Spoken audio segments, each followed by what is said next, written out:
Өзгөн шаарындагы унаа тыгындарын жоюу үчүн жаңы айланма жол курулат. Бул тууралуу кала башчысы убадалады. Курулуусу мерченделип жаткан жолдун жалпы узундугу 16 километрди түзөөрү айтылууда. Мындан сырткары шаар ичинде жаңы курулуп жаткан соода борборлорунун техникалык пландоосунда унаа токтотуучу жайынын болуусу керектиги сунушталууда. Мындай аракеттер шаар ичиндеги унаа тыгындарын кыскартууга багытталган. Учурда бул көйгөй ыңгайсыздыкты жаратып, көпчүлүктүн нааразычылыгын пайда кылууда.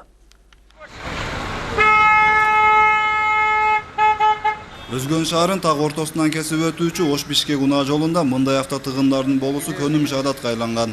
Жергиликтүү бийликтин билдирүүсүндө Борбордук көчөнүн эки тарабын айдоочулар өз билемдик менен унаа токтоочу жайына айландырып алышкан. Алар менен сүйлөшүүлөр жүргүзүлүп жатканына карабастан эч майнап болбой келет. Унаалардын көпчүлүгү сырткы айылдарга каттаган таксилер. Бирок айдоочулар шаар бийлигинин айткандарын четке кагышат. Алар пробканын жаралуусун башка негиздер менен түшүндүрүшөт. Мисалы, мэрия келип бул жерге шопурлар менен чогуз кылып мындай кеңешип, нерге кирип, мынерде мындай каттамда каттагыла деген эч ким жок болду. Пробка тууралуу мисалы байшы груз эмелерди башка жол менен каттатыш керек да. Мына центрге салдырбайчы.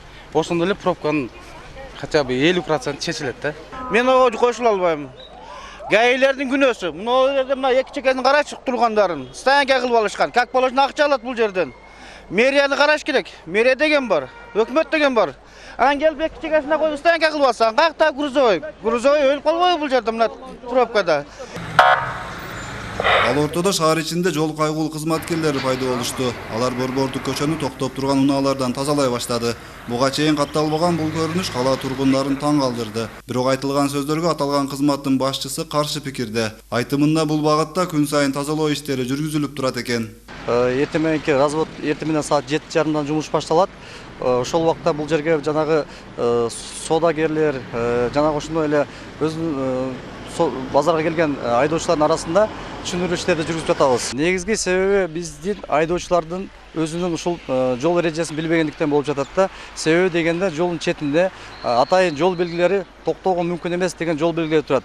Бул токтоого жол мүмкүн эмес деген жол белгилерин карабастан эле токтотуп коюшат. Жергиликтүү тургундар болсо шаардагы ирелсиздикке кала жетекчилигин күнөөлөшөт. Өз учурунда тартип орното албагандыгын себеп кылышып, көп жылдан бери орун алып келе жаткан Борбордук көчө тыгындыгын жоюуга чаралар колдонулбай жатканына да сын пикирлер көп. Бул жөө жүргүнчүлөргө да кыйын да. Машина адамдардан машина көп, машинадан эл көп. Стоянка жок. Жүгүрүп өтөсүң обратно. Машинады адамдардан качат. Адамдар машинадан качат. Стоянка жок кыскасы. Эми мына жерде турат. Булардын акчасын алып атат. Бул каяка кетип атат, аны эч ким билбейт. Айдаган же буларды ретке келтире алышпайт. Кимге арызданарыбызды деле билбейбиз. Мэрия бул жөнүндө бар дешет, барып деле чарчайбыз. Бул жөнүндө берге келип карабайт.